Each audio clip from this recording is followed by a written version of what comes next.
Olá, bom dia, meus queridos irmãos e irmãs. Estamos aqui de volta para trazer para você a mensagem da Palavra de Deus, que mais uma vez, excepcionalmente, é feita numa gravação, por conta dos cuidados que nós estamos tomando pela alta contaminação, pelo alto contágio que o Covid tem alcançado em nosso país, em nossa cidade e mesmo em nossa comunidade, não é? Então é muito importante que a gente procure manter o máximo de cuidados possíveis. Nós temos pessoas também com comorbidade próximas a nós e a gente tem que zelar e preservar pela vida e pela integridade física de todos. Antes de nós começarmos com a mensagem que nós temos para hoje, eu gostaria de compartilhar com vocês alguns recadinhos. O primeiro deles é falando a respeito da diaconia da igreja. Nesta semana, provavelmente na segunda-feira, eu vou mandar para todos vocês que são membros da igreja algumas orientações para que a gente possa, no momento oportuno, proceder à eleição de diáconos para a igreja. Nós ficamos algum tempo aí, todo esse tempo praticamente de pandemia, sem o trabalho diaconal, a gente não estava se reunindo e é nosso entendimento de que devemos agora escolher 4 ou 5 irmãos que trabalharão como diáconos. E o que eu vou enviar para vocês são algumas instruções, um trecho do nosso regimento interno que fala sobre qualificações dos diáconos, e também eu vou mandar um estudo, não é muito grande, tem cerca de 2 páginas aí, um estudo que vai falar um pouco a respeito de qualificações diaconais. Então, nós sabemos pela palavra de Deus, primeira carta de Paulo a Timóteo, no capítulo 3, Atos dos Apóstolos também, capítulo 6, os diáconos são servidores que ajudam a liderança, o pastor, os presbíteros, no andamento da igreja, nas questões de estar próximo dos membros, perceber necessidades, também cuidar do trabalho da igreja, do trabalho patrimonial, de abrir e fechar a igreja, de preparar as questões estruturais da igreja para o bom andamento do culto, trazer material de ceia, todas estas coisas implicam aí. E nós vamos então abrir um período para que os irmãos estejam orando e enviando para mim nomes que eles entendam que poderiam ocupar essa função, e nós vamos então depois proceder uma eleição com os nomes que nós recebermos de toda a igreja. Então eu vou mandar para vocês esse material provavelmente na segunda-feira, para que a gente em breve faça uma escolha de diáconos. Eu não sei ainda, queridos, quando é que nós vamos retomar de novo o culto presencial, porque esse contágio muito elevado pode ser que ainda demore 2 a 3 semanas aí, conforme alguns especialistas têm falado, não é? Mas nós vamos semana a semana averiguando isso, checando. Eu tenho buscado orientação também de irmãos que têm maior conhecimento do que eu nesse sentido e poderão nos ajudar com isso, tá bom? E mais um anúncio, queridos. Terça, quarta e quinta-feira nós estamos retomando as células aí com força total.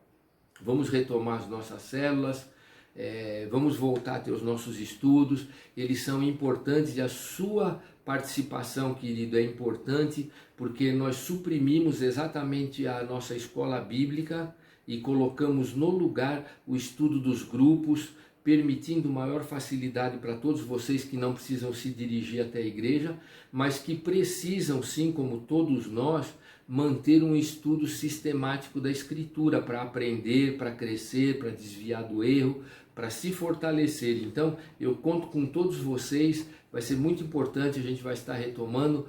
Vamos juntos, vai ser muito legal ter todos vocês, o maior número possível de irmãos, com uma grande comodidade que é poder fazer isso online. No futuro, eventualmente, faremos de forma presencial, mas a gente quer dar um avanço com essa questão para, de fato, voltarmos a estudar a palavra de Deus, tá bom? Eu vou orar agora e em seguida nós vamos passar para a mensagem da palavra. Vamos orar. Nosso Deus e Pai, nós queremos agradecer ao Senhor agora pela Tua bondade e fidelidade, pedindo a Tua graça sobre cada irmão querido que está recebendo esta mensagem. que de alguma forma espiritual, especial, sobrenatural, que só o Senhor pode fazer, que ela chegue ao coração de cada um e proveja tudo aquilo que é necessário para esta vida, conforme os propósitos que o Senhor tem, que ela possa desafiar, encorajar, animar, enfim, Pai, nós sabemos que o Senhor pode grandes coisas pelo Teu Espírito, então que o Senhor use esta mensagem para falar aos corações dos nossos irmãos, é o que nós pedimos agradecidos, em nome de Jesus, amém, amém. Queridos, eu gostaria de convidar vocês a abrir a sua Bíblia, aqueles que a têm aí, ou se não acompanhar a leitura, no Evangelho de João, no capítulo 6.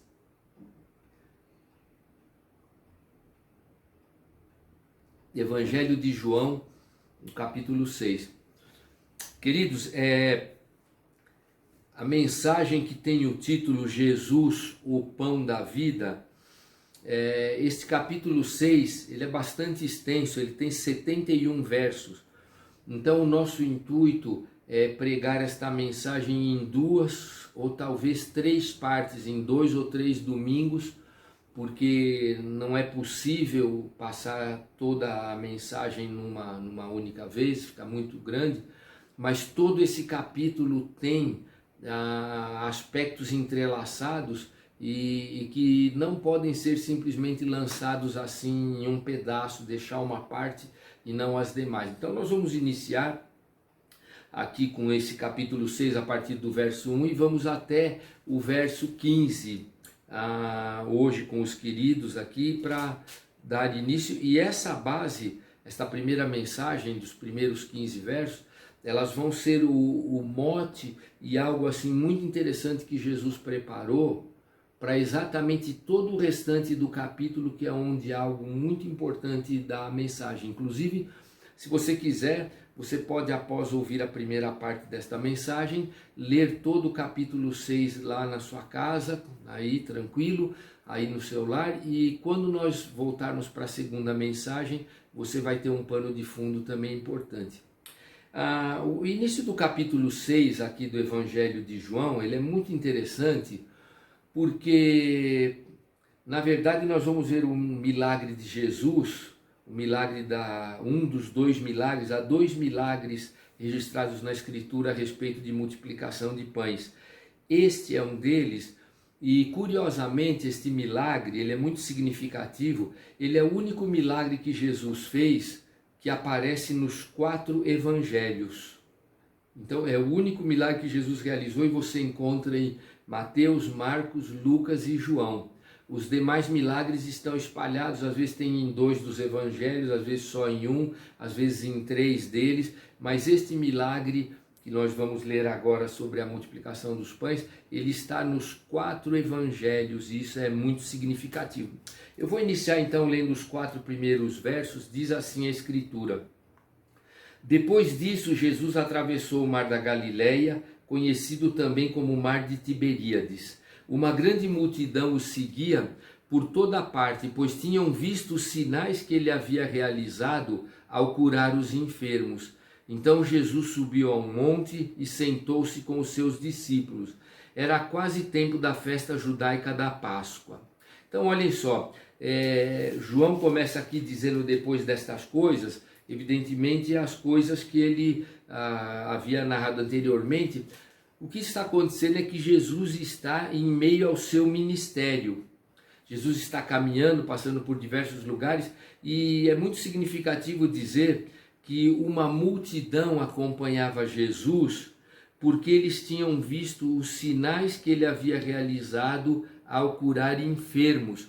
Então, as pessoas estavam maravilhadas e para onde Jesus ia, aquela multidão o seguia, extasiada de ver o poder de Jesus e como ele fazia todas aquelas coisas.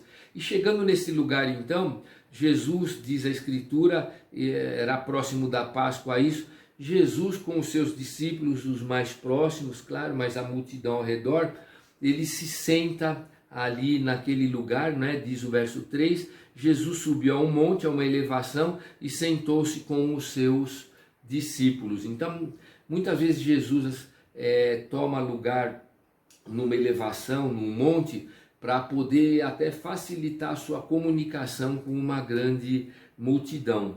E seguindo o texto, versos 5 e 6 diz: Jesus logo viu uma grande multidão que vinha ao seu encontro.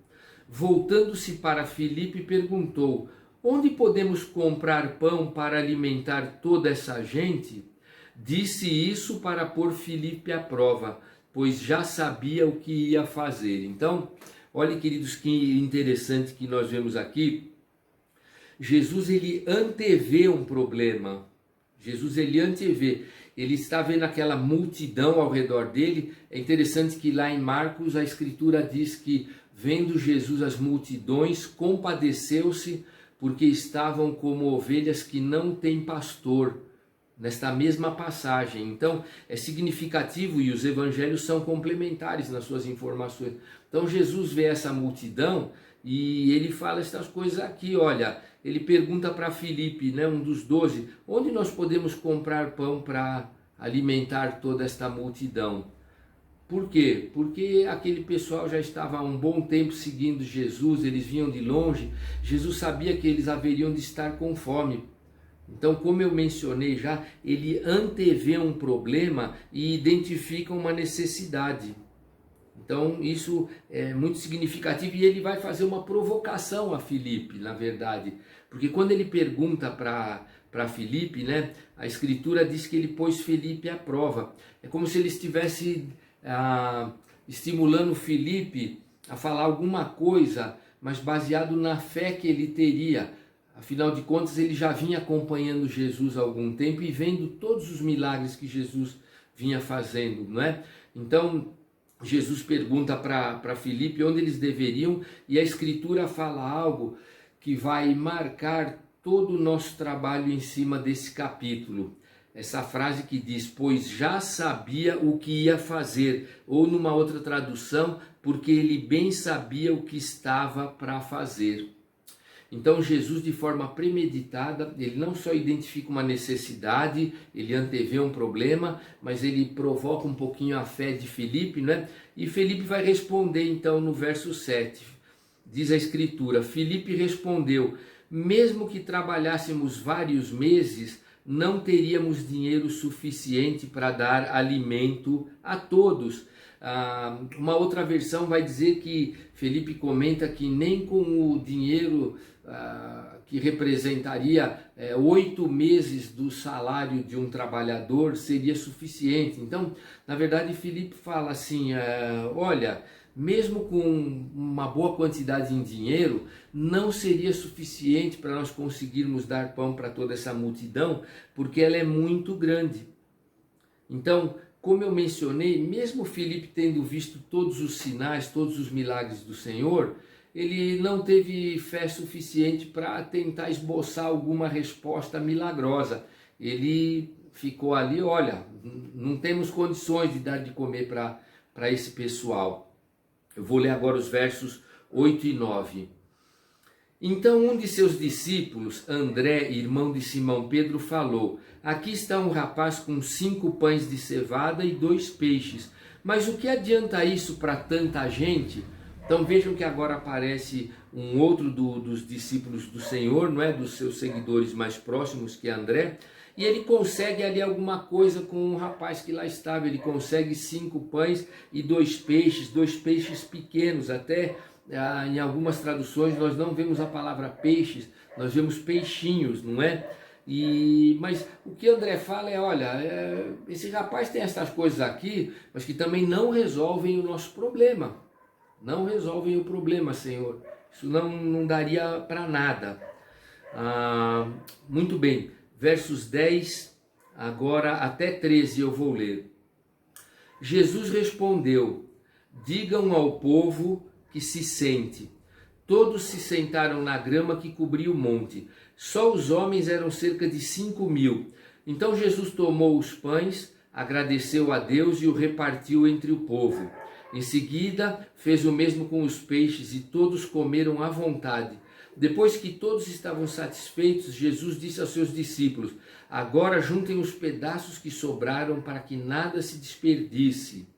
Muito bem. verso 13, eles juntaram o que restou e encheram 12 cestos com as sobras. Aqui, queridos, nós temos vários aspectos interessantes, não é? A primeira coisa que nós vamos ver é que Jesus ele vai procurar organizar aquele povo. A Escritura diz que haviam 5.000 homens.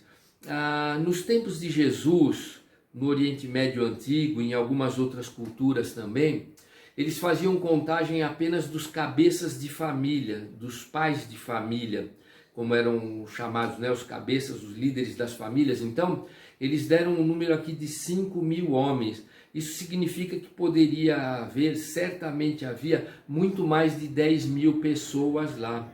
E o que Jesus faz? Ele manda que eles se sentem, em geral, iriam se sentar as famílias agrupadas que lá estavam, quem estava com famílias, ou amigos, ou pessoas mais próximas. Foi uma forma de organizar as coisas que Jesus fez ali, porque o grupo era muito grande. E o que Jesus faz? Ele dá graças pelo pão e pelos peixes e manda os seus discípulos distribuir. Nós não sabemos ao certo como essas coisas aconteceram, mas alguns filmes parecem reportar bem o que aconteceu lá, irmãos. Acontece o seguinte, à medida que eles foram tirando pães e entregando para as pessoas, quanto mais eles tiravam, mais pão eles iam encontrando dentro dos cestos que foram usados para distribuir.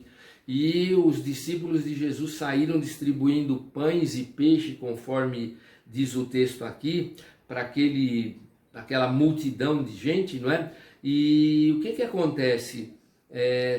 A Escritura diz que todos eles comeram à vontade e ficaram satisfeitos. Então eles comeram bastante aqui. O que a gente percebe aqui é que houve uma festa lá, não é? Eles comeram quanto quiseram. E não somente, queridos, eles comeram quanto quiseram, mas a Escritura diz que depois que eles estavam satisfeitos, Jesus pediu para os discípulos juntarem os pedaços que sobraram para que nada fosse desperdiçado. Eles juntaram o que restou e encheram 12 cestos com as sobras. Essa questão aqui que Jesus menciona, né, que a respeito de não desperdiçar, é muito interessante. Por quê?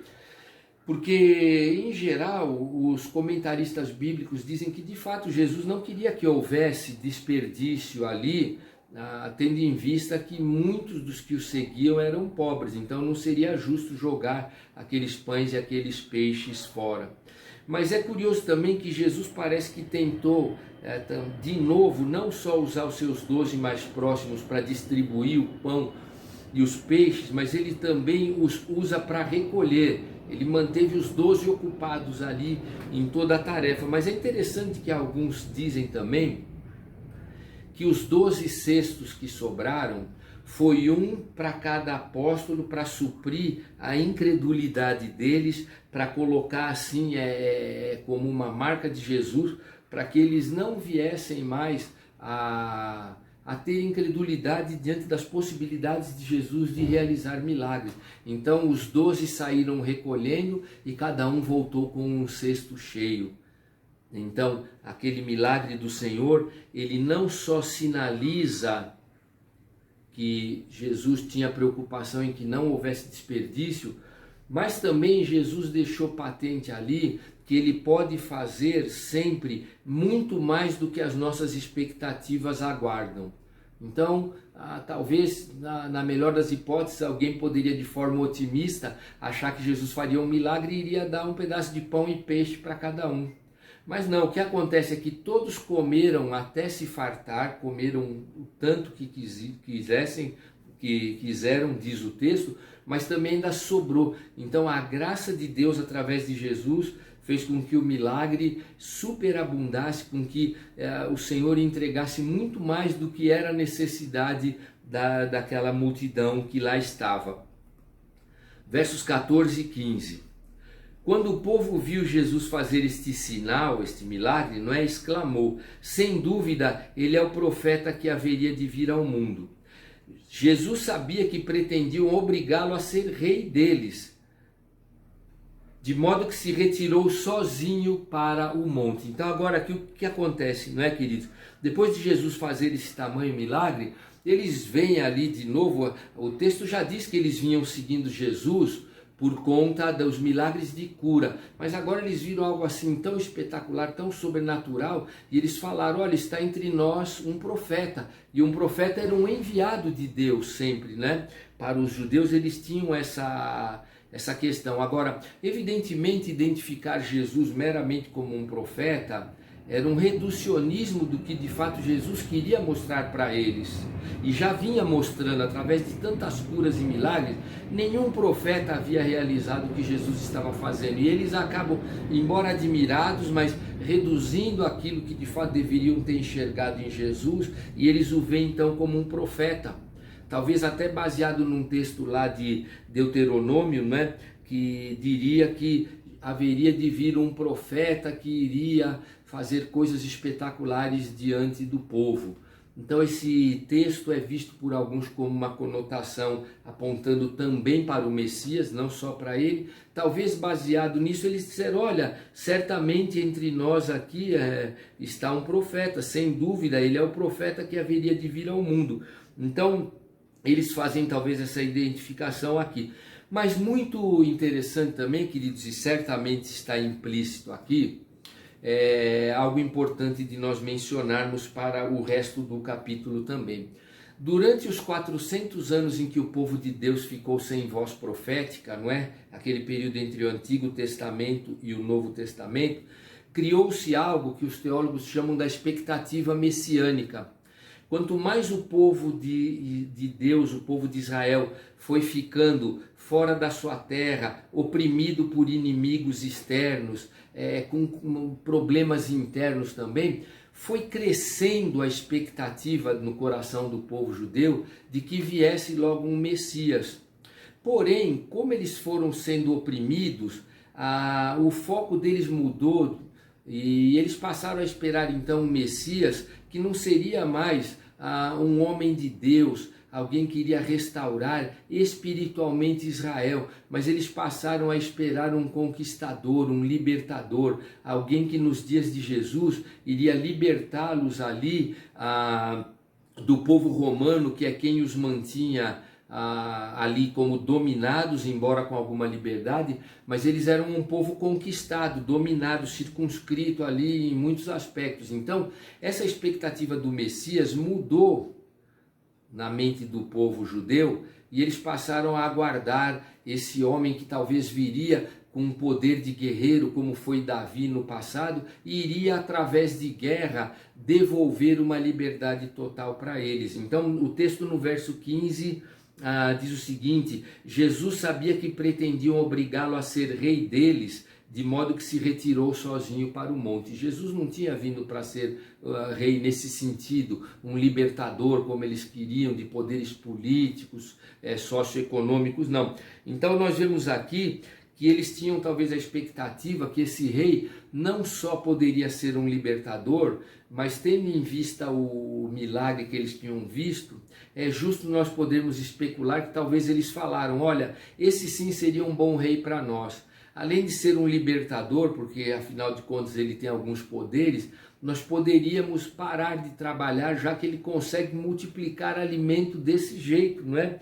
Ele consegue, é um rei que multiplica comida, isso seria uma maravilha para nós, termos esse homem como um rei. E Jesus não aceita aquilo, ele se retira dali.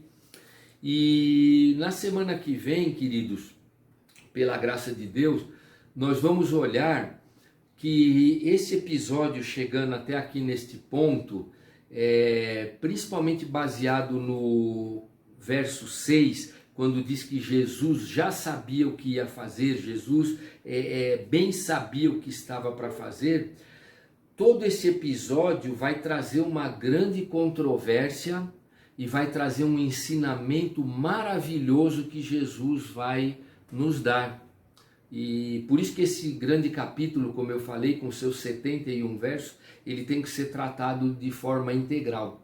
Mas nós vamos parar por aqui agora, até onde nós exploramos estes versos, e meditar em algumas coisas para aplicar as nossas vidas em torno do que Jesus fez aqui, desse grande milagre. Então, eu queria que vocês pudessem ver comigo algumas percepções que esse incidente nos permite ter, né?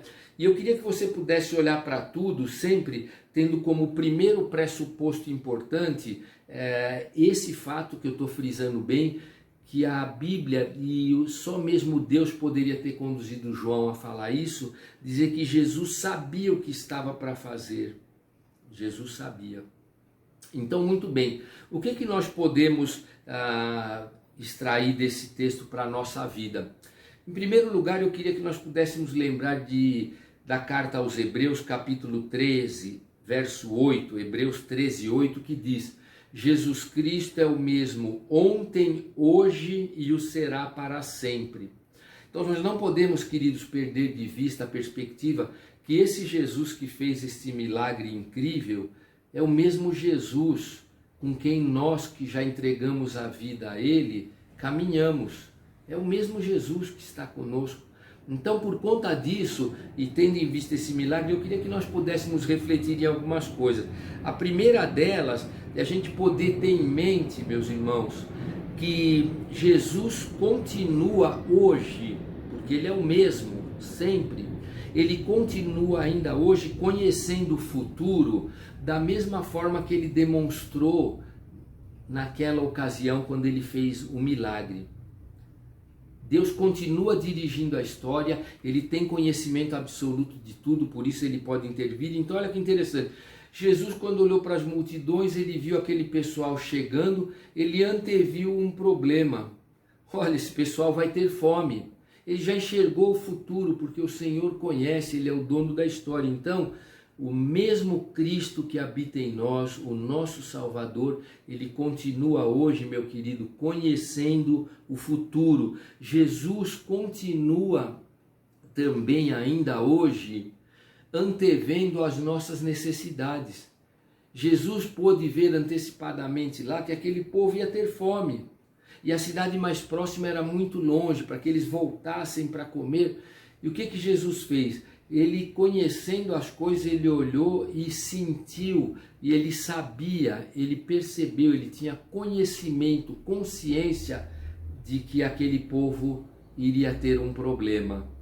Então, quando nós olhamos para isso, nós podemos ver algo maravilhoso que o Senhor faz nas nossas vidas ainda hoje, é que Ele não só consegue ver o futuro, pode antever os problemas, mas também o Senhor antevê as soluções que Ele haveria de dar ao problema. Por isso que eu frisei aquela questão de dizer que Jesus sabia o que estava para fazer, e isso é algo muito confortador, meu irmão, isso é algo consolador, é algo animador. Jesus já sabe de antemão os problemas que nós possamos vir a enfrentar, que nós enfrentaremos. Ele conhece isso antes de nós e Ele já sabe qual solução, com qual tipo de solução Ele entrará para nos socorrer naquele problema. E foi assim que Ele fez. Ele viu que a multidão iria passar fome, Ele deu uma provocada nos seus discípulos ali, não é? Mas Ele próprio entrou com a solução para aquele problema. Então, muitas vezes, queridos, a gente está diante de algum problema e a gente fala, poxa, como eu poderia resolver isso? Eu não sei como fazer. Foi assim que aqueles dois discípulos do Senhor falaram, Filipe e André, olha, nem com um saco de dinheiro a gente pode dar de comer para toda essa gente. O outro discípulo, André, falou, olha, tem 5 pães e 2 peixes, mas isso não é nada, não dá para nada. E às vezes, queridos, nós ficamos assim em frente a muitos problemas. O que é que eu vou fazer? O que é que eu vou fazer? A minha capacidade de prover soluções, ela é muito menor do que aquela que o problema exige. Nós ficamos assim. Então eu queria muito falar ao coração de todos vocês que me ouvem, que pode ter tá enfrentando algum problema assim, emocional, alguma questão familiar, uma doença, um problema talvez financeiro, está amargando uma situação, quem sabe lá um desemprego, alguma coisa assim muito difícil, e você está se questionando, como é que eu vou resolver? Como é que eu posso multiplicar esse pãozinho e esse peixe que está na minha mão, sendo que o problema lá na frente é tão maior do que isso que está na minha mão? Como é que eu vou extrair uma solução daqui para o meu problema, né? O que é que eu vou fazer? E o que nós vemos aqui nesse texto, meus queridos, é que em situações como essa, Senhor Jesus é o mesmo. Ele pode entrar com providência e transformar uma situação que nós tenhamos aí, que seja uma situação fora da nossa capacidade de resolver, o Senhor pode transformar em alguma solução não vislumbrada por nós, assim como aqueles discípulos não viram solução para aquele momento. Então, esse é o Jesus em quem nós cremos. Ele é o mesmo ontem, hoje e será para sempre. Ele antevê os problemas, ele sabe que nós vamos enfrentá-los, ele sabe da nossa incapacidade. E olha, isso é muito importante também, queridos. Muitas vezes, o que o Senhor vai fazer, ele vai permitir que a gente se confronte com um problema, assim como aqueles dois discípulos foram confrontados, até para que a gente possa perceber a nossa pequenez e nunca alimentar alguma arrogância, achando que a gente possa ser a medida de todas as coisas ou a solução para tudo, fora da graça de Deus. Então a nossa pequenez diante dos problemas, as nossas limitações vão nos ajudar exatamente a perceber que a gente precisa da graça de Deus, da intervenção de Deus. E é isso que o Senhor quer fazer, e Ele nos ensina com esse texto aqui, é que Ele quer que a gente dependa dEle, que a gente seja confrontado de fato com a nossa finitude, com a nossa pequenez, para que a gente perceba que o nosso pãozinho, o nosso peixe não vai conseguir dar conta de uma determinada demanda, mas que a gente sabe e pode confiar que Ele já tinha visto lá atrás, queridos, muito antes de nós, e já tinha vislumbrado também a solução. E é o que o texto diz aqui que o Senhor fez. E, queridos, algo mais ainda para pensarmos, que o Senhor não só tirou uma solução a partir de uma situação onde não se vislumbrava a solução, mas a solução que o Senhor traz, ela é superabundante, ela foi além da expectativa. Sobraram 12 cestos. Sobraram 12 cestos. Então, como o Senhor é maravilhoso, quantas coisas nós podemos aprender de Jesus. Então eu queria muito, querido, que você ficasse com esta mensagem, meditasse nela durante a semana e se prepare para que Deus permitindo, nas semanas seguintes nós vamos dar sequência, mas mantenha com você, querido, que esse Jesus é aquele em quem nós temos depositado a nossa fé e a nossa esperança. Esse Jesus age dessa forma ainda hoje. E Ele está desejoso de fazer isso por nós. O nosso dever é aprender a depender dEle, porque a Bíblia nos diz que quando nós dependemos do Senhor, nós vamos experimentar o poder de Deus, os recursos de Deus e o amor de Deus em nossas vidas, queridos. E quando nós caminhamos com o Senhor, mesmo diante de uma situação adversa como essa, a Bíblia diz, nós podemos experimentar a paz de Cristo. Aquela paz que Ele disse que nos deixaria e que excede a todo o entendimento. E isso é maravilhoso, queridos, é algo estupendo. E mais algo que eu quero deixar, ainda, meu irmão e minha irmã, que o Senhor nos indique que numa determinada situação, a decisão dEle, sábia, é não multiplicar os pães ou os peixes que nós precisamos, na nossa visão, que Ele multiplique. Ainda assim podemos confiar de que Ele está conosco. Ele nunca nos abandonará. Jesus sempre estará conosco, é promessa dEle. E Jesus, queridos, é mais do que qualquer pão que nós venhamos a precisar. Ter o Senhor conosco é mais do que qualquer necessidade, e isso é muito confortador. Eu queria que isso ficasse no teu coração, meu querido, minha querida, para fortalecendo a tua vida, a tua espiritualidade com Cristo, as tuas convicções, a tua fé em Jesus e na sua palavra. E se por acaso alguém ouviu estas coisas e achou-as um pouco estranhas ou desconhecidas, eu estou falando a respeito de Jesus, que nós podemos receber em nosso coração por fé, reconhecendo que precisamos dele para ser o nosso Salvador, e como a Escritura nos diz, a partir dessa nossa decisão de fé, ele entra em nossa vida, se torna o nosso Salvador e esse Cristo maravilhoso que realiza todas estas coisas. Então você, meu amigo que eventualmente ouça essa mensagem e ainda não entregou a sua vida a Jesus, faça uma oração aí mesmo na sua casa com as suas palavras, dirija a tua palavra até Jesus e peça para que ele venha ser o teu Salvador, para que ele entre na tua vida, para que ele perdoe os teus pecados, para que ele seja este Cristo maravilhoso para fazer estas transformações na tua vida. Eu quero orar por todos nós agora. Vamos orar.